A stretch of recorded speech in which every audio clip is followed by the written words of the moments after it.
Hello, welcome to the Learn English Lab. Today's podcast is Roleplay IELTS Speaking Test. And honestly, it is undeniably one of the most critical, game-changing topics we could possibly cover for anyone staring down the barrel of this particular exam. Yeah, let's really unpack this today. I want to paint a picture for you, the listener. And I promise you this is going to sound incredibly painfully familiar. Oh, I'm sure it will. Right. So imagine this.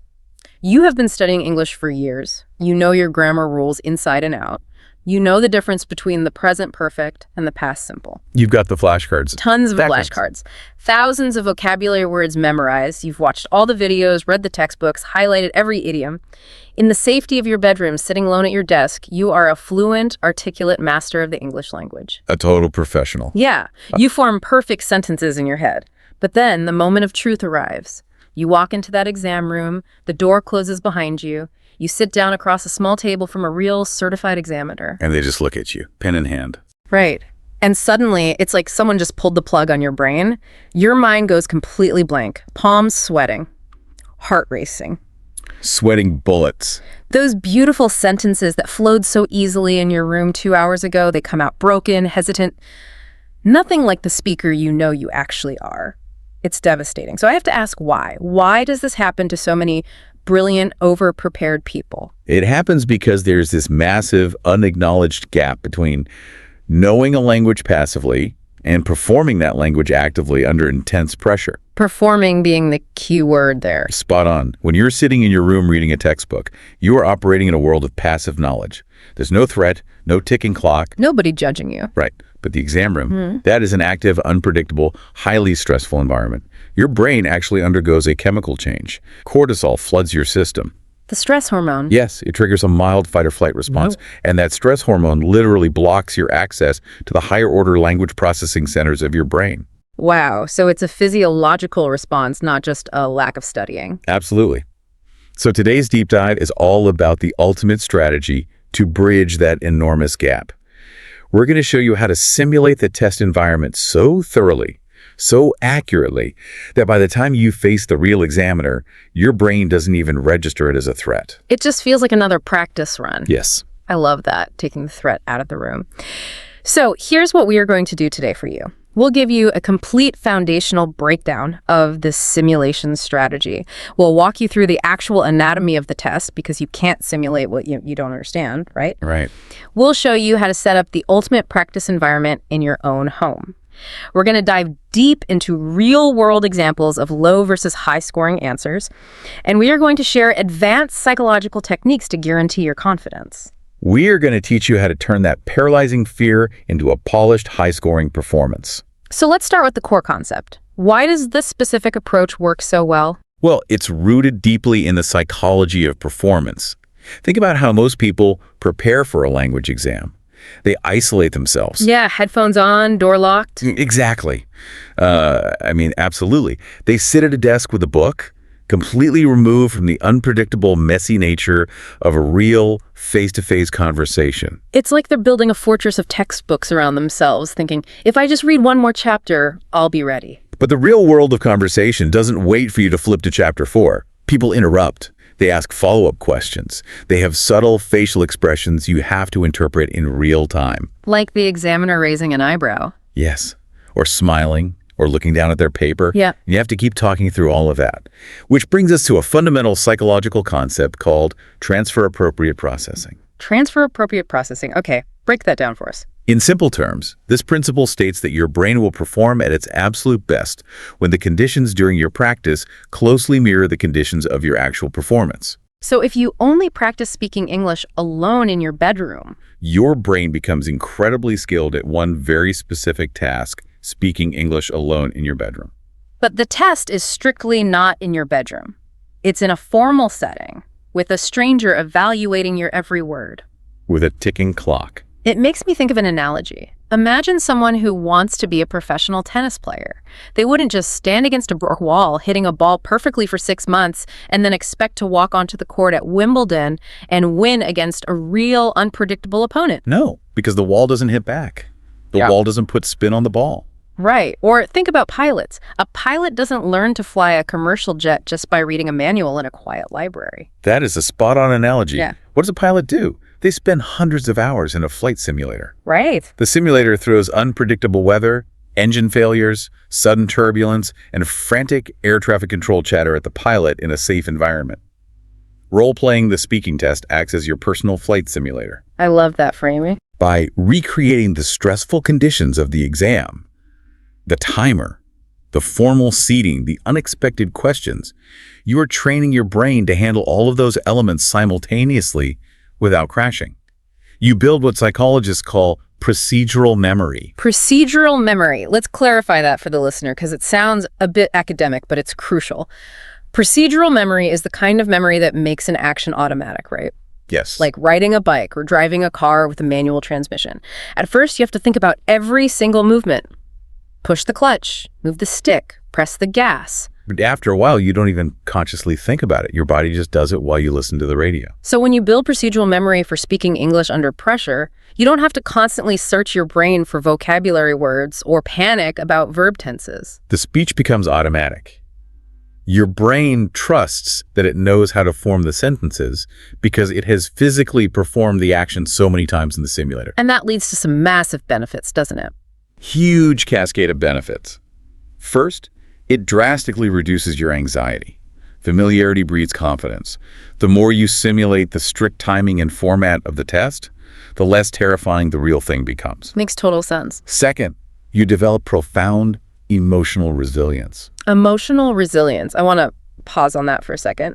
Let's be honest. The feeling of being watched and evaluated by a stranger, it's inherently uncomfortable. It feels awful. Yeah, most of us hate being judged. It's a very vulnerable position. Bro. But by role-playing it repeatedly, you teach your nervous system to tolerate and eventually ignore that discomfort.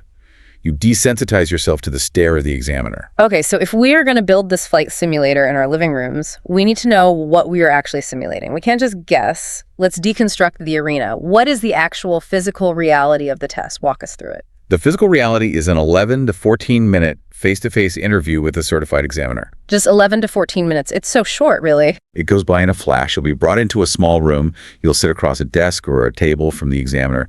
There will be a digital recorder on the table, which they will switch on at the beginning. Always intimidating when the little red light goes on. Very much so. But it's just for quality assurance and marking purposes. And it's vital to remember that this is the only part of the entire exam where you have direct human interaction. Reading, listening, and writing, that's just you and the paper. Or the computer screen, yes. The speaking section is entirely interpersonal. Which is why it terrifies people. But as we'll see, it's also a massive opportunity to use your personality to your advantage. So let's break down the timeline. The test isn't just one long, unstructured chat, is it? Not at all. It is strictly divided into 3 distinct acts. Let's start with Act 1, or Part 1. The introduction and interview. This lasts about 4 to 5 minutes. Okay. The examiner will introduce themselves, ask for your name, check your identification, your passport or ID card, and then ask you a series of general questions about familiar everyday topics. Things like your home, family, studies. Your daily routine, hobbies, your favorite type of weather, maybe food. Now, I want to ask you about this. I know a lot of candidates think Part 1 is just the warm-up. They think it's small talk and the real test starts later. Is that a dangerous mindset? It is an incredibly dangerous mindset. Do not underestimate Part 1. Yes, the topics are straightforward, but this is where you make your vital first impression. It sets the tone for the entire test. Right. Human nature. Well, undeniably true. Human beings, including highly trained examiners, form impressions within the first few seconds of a conversation. If you stumble, give one-word answers, or look terrified during questions about your own hometown, you are digging yourself a hole right out of the gate. You have to perform from the very first syllable. Okay, so it eases you in topic-wise, but you must show up ready to impress. Then we move to Part 2. The individual long turn. Right, lasting 3 to 4 minutes overall. And this is the section that strikes absolute fear into the hearts of many candidates, the dreaded cue card. The cue card, yes. The examiner will hand you a booklet or a card with a specific topic written on it, along with 3 or 4 bullet points you should cover. You're also given a piece of paper and a pencil. And a very strict time limit. Strictly 1 minute to prepare your thoughts. You cannot speak during this minute. Then you have to speak for 1 to 2 minutes without any interruption from the examiner. It's just you talking into the void. It's a monologue. And talking for 2 minutes straight in a second language while someone stares at you in silence, that feels like an eternity. It requires significant stamina and organization, which is why role-playing is so critical here. After you finish your monologue, the examiner might ask 1 or 2 brief follow-up questions just to round off the section. Just to wrap it up smoothly. Right. And then we pivot to the final act, part 3, the two-way discussion, lasting another 4 to 5 minutes. So how does part 3 differ from part 1? They're both discussions, right? They are, but the nature of the questions shifts dramatically. The questions in part 3 are directly related to the broad theme of your part 2 monologue, but they become much more abstract and complex. They move away from you and toward society. Okay, so if my part 2 cue card asked me to describe a teacher who influenced my childhood, part 3 isn't going to ask me about my favorite subject in school. No, it wouldn't. It might ask about the role of education in modern society or how teaching methods have changed over the last 50 years, or I don't know whether artificial intelligence will replace human teachers. That is accurately stated.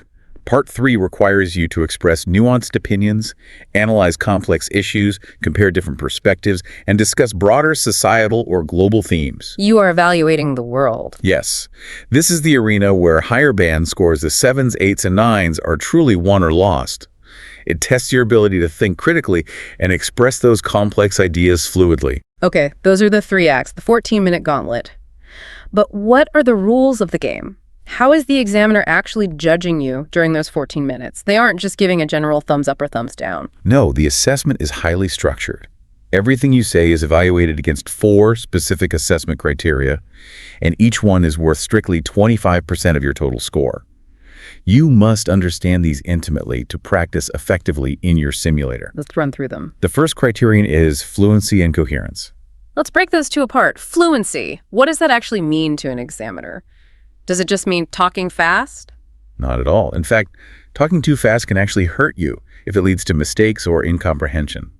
Fluency is about speaking smoothly at a natural, comfortable pace, without excessive hesitation, pausing to search for words, or self-correction. So if you start a sentence, stop, change the grammar, start again. And do that repeatedly. Yes, your fluency score drops. It is about the flow of language. And coherence. I've heard coherence described as the connective tissue of a conversation. That is a brilliant way to put it. Coherence is how your ideas stick together. Are your ideas logically connected so the listener can easily follow your train of thought? Like using discourse markers. Right. Words and phrases like, however, on the other hand, furthermore, or as a result. But it's not just dropping them in randomly like salt on a meal. It's using them naturally to guide the examiner through your argument. Makes sense. Okay, so that's 25%. The second criterion is lexical resource. That's just a fancy way of saying vocabulary, right? Essentially, yes. But candidates often misunderstand this. They think lexical resource means memorizing a list of incredibly obscure big words and forcing them into the conversation. Using big words to sound smart. Right. But it's not just about using complicated words. It is about using a wide range of vocabulary naturally and accurately. I want to push on that. What does naturally mean in this context? It means understanding collocation. Yes, collocation is knowing which words naturally belong together in English. For example, in English, we say fast food, not quick food. We say make a mistake, not do a mistake. A high lexical resource score shows that you know these natural pairings. That's a great distinction. And crucially, this criterion tests your ability to paraphrase. If you forget a specific word, let's say you forget the word veterinarian, can you smoothly say, a doctor who treats animals, without panicking? That shows true vocabulary mastery. I love that. Flexibility over memorization. The third criterion is grammatical range and accuracy. Again, 2 parts here, range and accuracy. Yes, and they are equally important. You need to show variety. That is the range. If you only use simple, short sentences for 14 minutes, even if every single one of them is perfectly correct, you will not get a high score. You're playing it too safe. You are. You need to demonstrate that you can use complex structures, conditional sentences, relative clauses, the passive voice, different verb tenses, and of course, accuracy means you need to use them correctly most of the time. So taking a risk with a complex sentence and making a tiny mistake might actually be better than just saying, the cat is black, the dog is big. Absolutely. The examiner wants to see the edges of your ability. They want to see what you can do. And finally, the fourth criterion, pronunciation. Now, this is a big one, and I want to play devil's advocate here. A lot of listeners might be thinking, I have a strong accent for my native country. Does this mean I have to sound like a British news anchor or an American actor to get a good score? That is the most common myth, and it is entirely false. Pronunciation does not mean you have to lose your accent. Everyone has an accent. The examiners have accents. Right. Pronunciation is solely about clarity. Can you be clearly understood without the examiner having to strain? So what are they actually listening for, if not an accent? They are listening for natural features of spoken English. They are listening for word stress. Do you know the difference between photograph and photocrossography? If you stress the wrong syllable, the word becomes incomprehensible. They listen for sentence stress. Do you emphasize the important content words to convey meaning? And they listen for rhythm and intonation. Does your voice rise and fall naturally, or do you sound like a monotonous robot? Okay, so understanding those 4 criteria, fluency and coherence, lexical resource, grammatical range and accuracy, and pronunciation, that is your roadmap. Every time you practice, you should be evaluating yourself on those 4 pillars. Yes. So what does this all mean for you listening right now? It means you are ready to build your personal simulator. Let's talk about how to set up this ultimate practice environment in your own home. First, you need a co-pilot. Finding the right role-play partner is essential for the best possible simulation. You need someone whose English is at an intermediate level or higher. They don't need to be a native speaker, but they need to be proficient enough to understand you and spot major errors. But what if I just ask my friend to help and we just end up chatting and laughing in English? Is that enough? No, that is conversational practice, which is good for general skills, but it is not test simulation. Your co-pilot needs to take the exercise seriously. No giggling. No giggling, no breaking character, no stopping halfway through an answer to ask how your day was. They must act like the examiner, and they must be willing to provide honest, constructive feedback based specifically on those 4 criteria we just discussed. So this could be a classmate from an English course, a dedicated tutor, a language exchange partner you found online, even a family member if their English is strong enough and they can be strict with you. Yeah. But let me ask you this. What if you are completely isolated? What if you are studying late at night or you live somewhere where you genuinely cannot find a partner?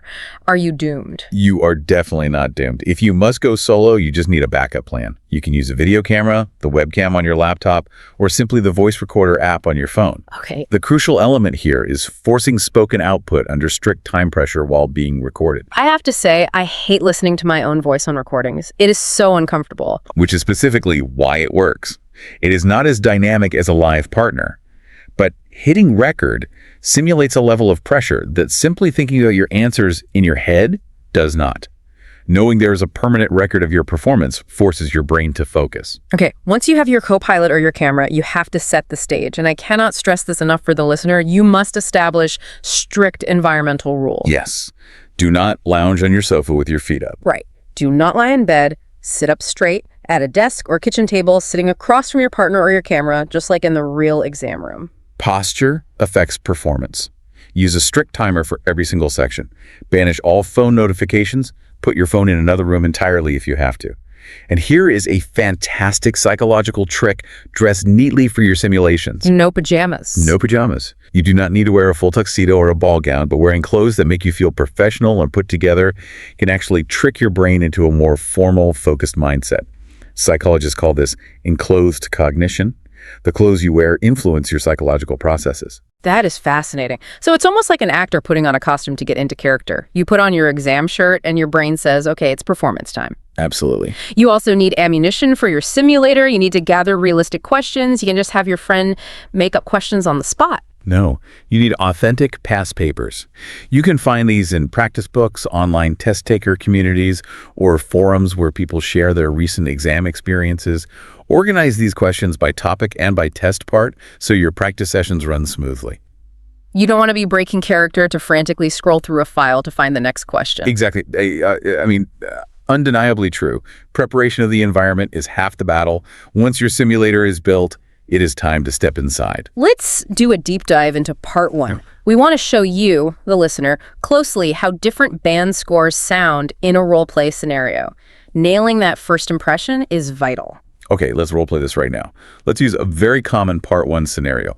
The examiner looks at you and says, let's talk about your hometown. Describe your hometown. I'm going to read a response that sits around a band 5, or maybe 5.5. This is the needs improvement level. Listen closely. Okay.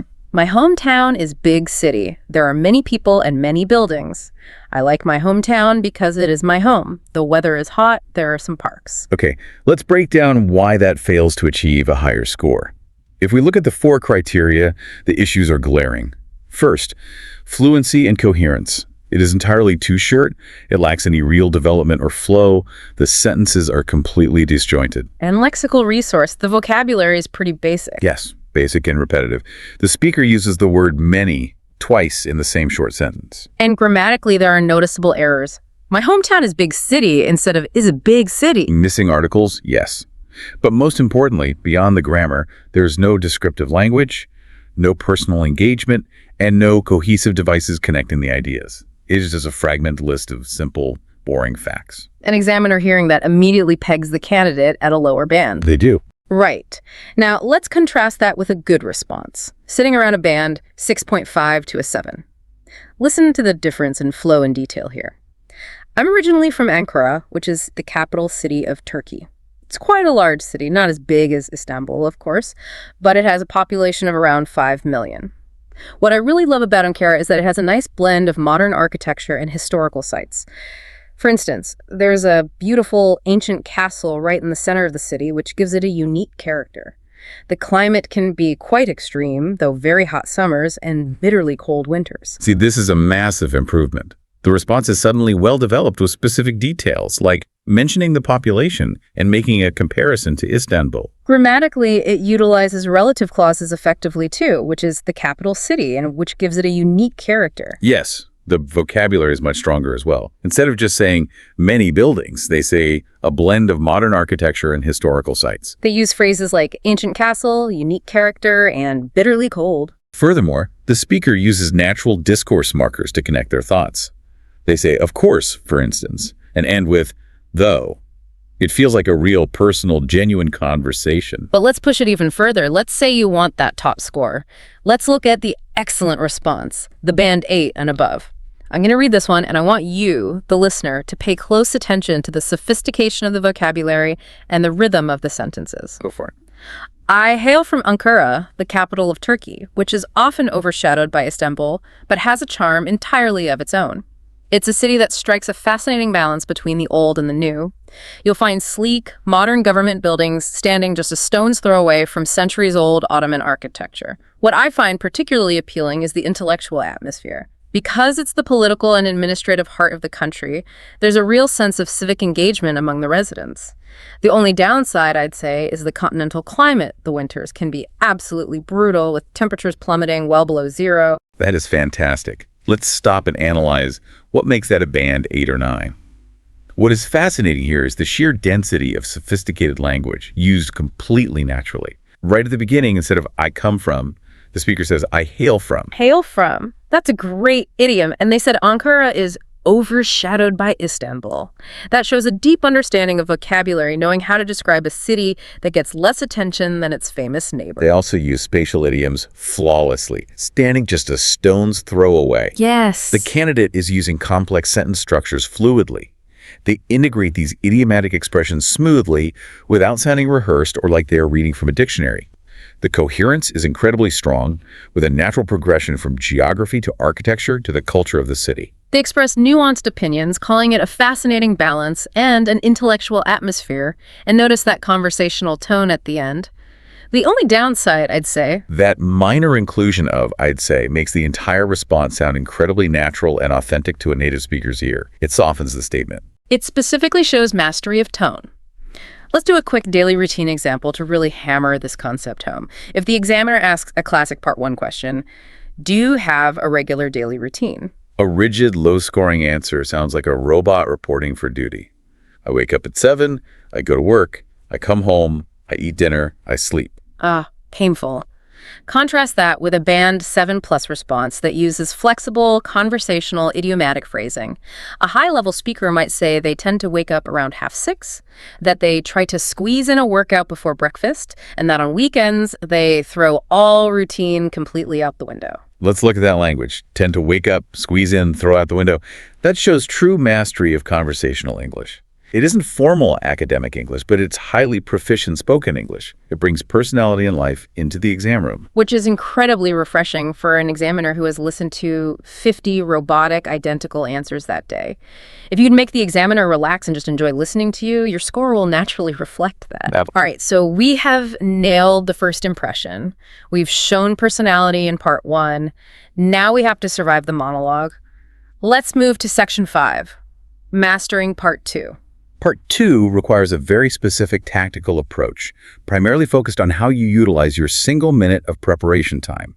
The way you spend those 60 seconds will dictate the success or failure of your entire 2-minute response. This is crucial, so let's break down the ultimate 1-minute strategy. How should a candidate divide that time? I recommend a strictly disciplined breakdown.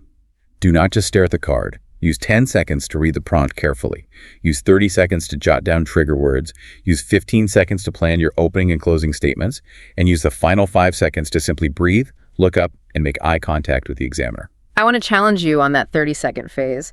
You specifically mentioned trigger words, and I know you strongly advise listeners against writing full sentences. But if I am terrified of going blank, wouldn't writing down at least one perfect opening sentence be a good safety net? It feels like a safety net, but it is actually a trap. Writing full sentences is a fatal error in part 2. You do not have the time to write a full script. At most, you might get 1.5 sentences down. And if you try, what happens? You run out of time? Yes. When the examiner says start speaking, you will end up staring down at your piece of paper, reading monotonously from your written sentence. Once you finish reading it, you will have nothing else planned and you will freeze. Right. Furthermore, reading destroys your fluency and pronunciation scores because your reading voice is completely different from your natural speaking voice. That makes total sense. You lose eye contact, you lose intonation, and then you crash. So what are trigger words? You should only write single words or short phrases that will trigger a vivid memory or idea when you glance at them. For example, instead of writing, "I learned to cook when I went to university," you'd just write the words, "University 19 YouTube." Okay, let's put this into a concrete scenario. The part 2 topic on the cue card is, describe a useful skill you learned. The prompt asks you to cover what the skill is, when you learned it, how you learned it, and why it's useful. I'll give you a short, roughly 45-second Band 5 answer about cooking. Listen to the structure. Ready. The skill I want to talk about is cooking. I learned cooking when I was in university because I had to cook for myself. Before that, my mother always cooked for me. I learned from watching videos on YouTube. I watched many videos, and then I tried to cook. Sometimes it was good, and sometimes it was bad. I think cooking is useful because you can save money. If you cook at home, you don't need to go to a restaurant.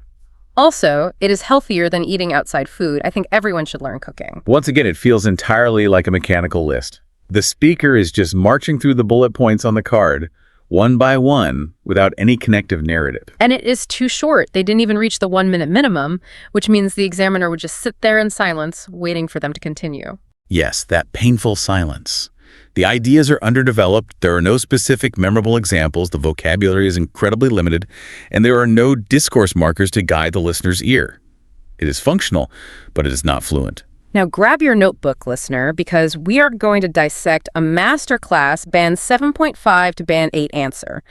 Listen to how this speaker tackles the exact same prompt, and notice how it sounds like a story, not a list. I'm going to read it, and we'll pause to analyze it. I'd like to talk about a skill that has genuinely transformed my daily life, and that's cooking. Stop right there. Did you hear that opening? Genuinely transformed my daily life. Not just a useful skill is, it shows high-level vocabulary right out of the gate and sets a passionate tone. Keep going. I picked it up when I started university at the age of 19. Up until that point, I'd been completely spoiled by my mother's home cooking. I could barely boil an egg, to be perfectly honest. When I moved into my student accommodation, I quickly realized that I couldn't survive on instant noodles and takeaway food forever, both for financial and health reasons. So I turned to YouTube, which became my virtual cooking school. Notice the idiomatic language here. Picked it up instead of learned, spoiled by my mother's home cooking, and barely boil an egg. That is a brilliant, natural idiom that native speakers use all the time to describe someone who can't cook. It paints a vivid picture. Let's continue. I started following channels like Tasty and Jamie Oliver, beginning with incredibly simple recipes, things like pasta dishes and stir fries, and gradually working my way up to more complex meals. It was very much a process of trial and error. I remember one particularly disastrous attempt at making a curry where I accidentally added tablespoons of chili powder instead of teaspoons. My flatmates still haven't let me forget about that. This is the magic of a high-scoring part 2. The narrative arc and the vivid details. The anecdote about accidentally using tablespoons of chili powder instead of teaspoons is gold. It's so relatable. It is funny, it is specific, it paints a hilarious picture in the examiner's mind, and it makes the speech incredibly engaging. It shows you can use English to tell a joke or share an embarrassing story, which is a high-level communication skill. And it uses great phrases like trial and error. Okay, bringing it home. As for why I found it useful, well, the practical benefits are obvious. I save a considerable amount of money by cooking at home rather than eating out, and I have much more control over what goes into my food, which has made my diet significantly healthier.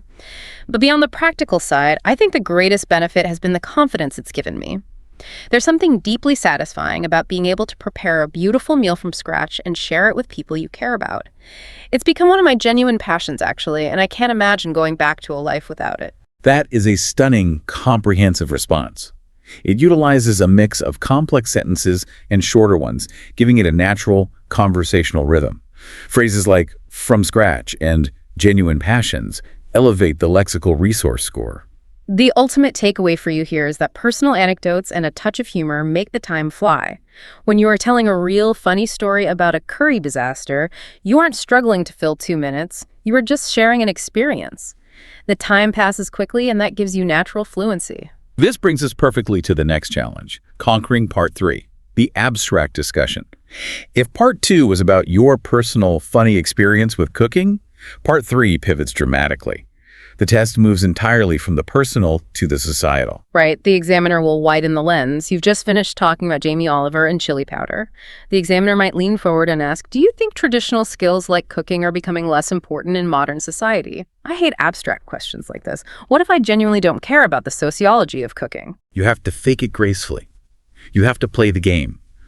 A low-level candidate will give a flat, one-dimensional answer, usually just agreeing. Yes, people use technology, they order from apps, they're too busy to cook. It is surface level. But a high-level speaker provides a nuanced argument. They do not just say a flat yes or no. They explore the gray areas. So a band 7.5 candidate acknowledges the complexity of the world. They might start by validating the premise. There's definitely a case to be made that traditional skills are losing prominence because of the sheer convenience of food delivery apps. But then they pivot. However, I'd also argue there's a strong counter-movement. Look at the massive explosion of food blogs, artisanal baking, and cooking shows. People are treating it as a hobby rather than a chore. They see both sides of the coin. That ability to balance an argument is exactly what the examiner is looking for. Let's look at another classic, difficult part 3 question. Should schools teach practical life skills like cooking or financial management, or should they focus solely on academics? A tough one. A mid-level response would just agree that students need these skills for real life and leave it at that. But let's break down how a Band 8+ candidate structures their response. A top-tier response uses proactive counterarguments. The candidate might say, we teach advanced calculus and historical dates, which are valuable for academic rigor, don't get me wrong, but it's baffling that students graduate without knowing how to file basic taxes or prepare a nutritious meal. Notice how they anticipate the other side's argument that academics are important and address it before the examiner even asks. And they offer creative solutions. Instead of just complaining about the school system, the Band 8 candidate pushes the idea further. They suggest weaving financial literacy into math classes or teaching cooking through the lens of chemistry lessons. They acknowledge the practical challenge of overcrowded school curricula, but argue that these foundational skills deserve a place. The vocabulary of high achievers in Part 3 is distinctly academic yet accessible. They use words like prominence, counter-movement, academic rigor, democratized education, and foundational skills. This is the language of someone who reads widely, listens to news podcasts, and thinks deeply about societal issues. Now, Having looked at excellence in all three parts of the exam, we must address the pitfalls. We need to talk about the 6 deadly sins of the speaking test. These are the critical, score-destroying mistakes that candidates make repeatedly. Let's run through them. Pay close attention to these, listener. Mistake number 1, one-sentence answers. This happens mostly in part 1. If the examiner asks, do you like reading? Do not just say, yes, I like reading. That gives them nothing to grade. You must play the why game in your head. Expand your answer naturally. Say that you are captivated by historical fiction, that you are currently reading a novel set during the French Revolution, and that you simply cannot put it down because the character development is so intense. You must provide the examiner with a sample of your language ability. If you give one sentence, they have to drag the English out of you like pulling teeth. Mistake number 2, memorize scripts. I know it's tempting. Actors memorize scripts. Politicians memorize speeches. Why shouldn't a candidate memorize an answer about their hometown? Because you are not given the exact script beforehand. Examiners are rigorously, specifically trained to spot robotic delivery. The unnatural intonation gives you away instantly. When you recite a memorized script, your eyes often glaze over, your speaking pace becomes artificially fast, and your voice goes flat. It's painfully obvious. Furthermore, if you memorize a script about my hometown, you will likely fail to answer the specific nuance of the question the examiner actually asked. They might ask, what changes have happened in your hometown recently? If you just recite a history of the city, you lose points for coherence. Instead of memorizing content, memorize frameworks. Know how you want to structure an argument, but generate the actual words spontaneously. Mistake number 3, unnecessarily complex vocabulary. I call this the thesaurus syndrome. Listen to me on this one. Misusing a massive $20 word like indispensable or ubiquitous when it doesn't quite fit the context is far worse than simply using the word important or common correctly. It sounds incredibly jarring to a native speaker. It is like wearing a top hat with a swimsuit. Do not use a complex word unless you are utterly confident about its precise meaning, its typical context, and its pronunciation. Keep it natural. Mistake number 4, panicking during silence. This is a big one. An examiner asks a tough part 3 question and the candidate just freezes in pure terror for 5 seconds. Brief pauses are completely natural. Native speakers pause all the time to gather their thoughts when asked a complex question. The problem is when the silence stretches and panic sets in. You just need to teach yourself filler strategies to buy time naturally. Right. Instead of sitting in frozen terror, you can vocalize your thinking process. Say, that's an exceptionally interesting question. Let me think about that for a moment. Or, I've never actually considered that before, but I suppose it gives your brain a few vital seconds to construct an answer while keeping the communication channel active and natural. Mistake number 5, ignoring pronunciation. Candidates spend 90% of their time agonizing over grammar rules, and they completely ignore pronunciation, even though it is worth 25% of the score. You need to focus on word stress. Give me another example of word stress being crucial. Think about the word record. If you say, I want to record a song, with the stress on the first syllable, you are saying the noun, like a vinyl record. The verb is record. I want to record a song. If you mix those up constantly, the examiner has to work very hard to understand you. And connected speech. Native speakers blend words together continuously. Do you want to go becomes, yeah, I want to go. Kind of becomes kinda. You don't necessarily have to speak entirely in slang, but understanding this rhythm makes you sound infinitely more natural, and it helps you understand the examiner better too. Finally, mistake number 6, not asking for clarification. It is completely 100% fine to ask the examiner to rephrase a question if you don't understand a word. Yes. Answering the wrong question for 2 minutes because you were too scared to ask for clarification is a tragic, avoidable way to lose points. Just say, I'm sorry, could you rephrase that? Or did you mean? They will not penalize you for wanting to understand the prompt. It shows good communication skills. If we connect all of this detailed analysis to the bigger picture, you need a structured way to implement this knowledge. Knowing the theory isn't enough, you need the simulator. This leads us to the blueprint, your 4-week practice plan and advanced tactics. If you have roughly a month until your test day, here is your definitive roadmap. Week 1 is foundation. You focus entirely on part 1. You set up your simulator desk, timer, formal clothes, and you get comfortable with the rapid-fire format. You practice expanding those short answers naturally without rambling. Week 2 is stamina. This is where the heavy lifting starts. You combine parts 1 and 2. You master that 1-minute preparation technique. You write your trigger words, And you force yourself to speak for a full 2 minutes without stopping, even if you feel like you were talking nonsense by the end. You build the physical and mental stamina to keep your voice going. Week 3 is depth. You incorporate part 3. You focus on developing the ability to discuss abstract topics deeply and logically. You practice using those discourse markers and academic vocabulary. And week 4 is full simulations. You run through the complete 14-minute test under strict exam conditions. No pausing, no checking your phone, no breaking character. You do this until it feels mundane. But what if you are already at a band 6.5 and you are aiming for a band 7.5 and 8 or higher? We have 5 advanced tactics for you to level up your simulator and push your brain to the absolute limit. Tactic 1, the curveball method. I love this one. Have your roleplay partner ask you wildly unexpected questions. If you are calmly talking about your hometown's parks, they suddenly interject and ask, if you had an unlimited budget to change one piece of your city's infrastructure tomorrow, what would it be and why? This forces you out of your comfort zone and trains you to think rapidly on your feet. Tactic 2, opinion reversal. This builds incredible mental flexibility. After you give a passionate, well-reasoned answer about why technology is making us disconnected, your partner immediately forces you to argue the complete opposite. You have to pivot and argue that technology is actually building global communities. Tactic 3, vocabulary challenges. Before a practice session, pick 5 advanced idiomatic phrases like paradigm shift, double-edged sword, or the crux of the matter. Write them on a piece of paper and force yourself to weave them naturally into the conversation regardless of what topics come up.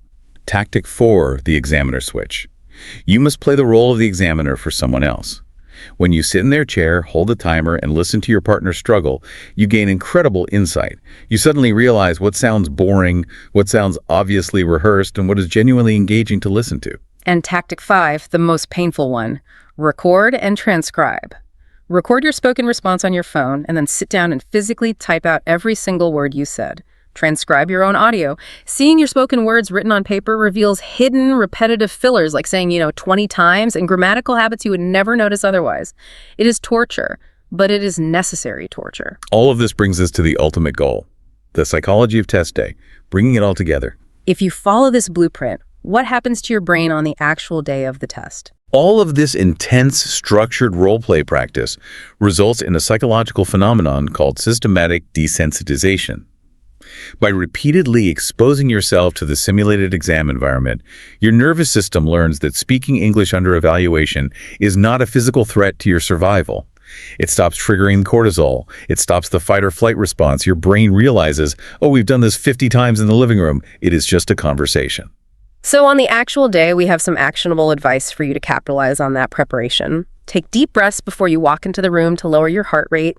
Maintain natural eye contact with the examiner. If you make a grammar mistake and you will just correct it naturally without apologizing profusely and move on, don't let a tiny slip derail your confidence. And above all, smile. Smiling physically relaxes your vocal cords, changes the resonance of your voice, and puts both you and the examiner at ease. Think of a well-practiced candidate. We could look at the example of a candidate named Maria Fernandez. In her recorded simulation, she moves seamlessly from describing her modest apartment in part 1 to giving a vivid, highly detailed anecdote about helping a lost tourist navigate the subway in part 2, and then effortlessly transitions into a deep, multi-layered discussion about government-funded community service programs in part 3. That seamless, relaxed transition across completely different topics is the direct result of rigorous, simulated practice. She didn't treat it like a grammar quiz. She treated it like a performance, and that is the ultimate summary here for you. The exam does not just test your knowledge of English, it tests your real-time performance of English. And simulation, through strict role play, is closely the only true way to prepare for a performance. This raises an important question to leave you with, a final provocative thought for you to mull over. If treating communication as a rehearsed performance can so dramatically change the outcome of a standardized language exam, how might applying this exact same role-play technique revolutionize other areas of your life? Think about your next job interview, your next salary negotiation, or your next public speaking event. The skills of managing pressure, organizing thoughts instantly, and speaking fluidly are universal. That is a powerful thought to carry with you. Take these tools, build your simulator, and transform your performance. Please remember to like, share, and subscribe to this YouTube channel.